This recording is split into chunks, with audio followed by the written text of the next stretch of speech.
Music director Anirudh Ravichander, Sunrisers Hyderabad యజమాని కావ్య మారన్ మరోసారి కెమెరాకు చిక్కారు. New York వీధుల్లో వీరిద్దరు కలిసి తిరుగుతున్న వీడియోను ఓ యూకే వ్లాగర్ చిత్రీకరించగా అది ప్రస్తుతం సోషల్ మీడియాలో వైరల్ అవుతుంది. గతంలో కూడా ఈ జంట డేటింగ్ లో ఉన్నారని, త్వరలో పెళ్లి చేసుకుంటారని వార్తలు చక్కర్లు కొట్టాయి.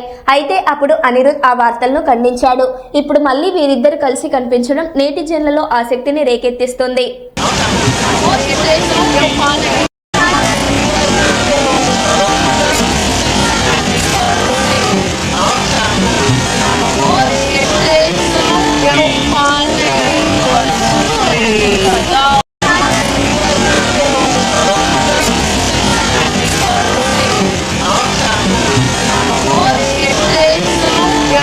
on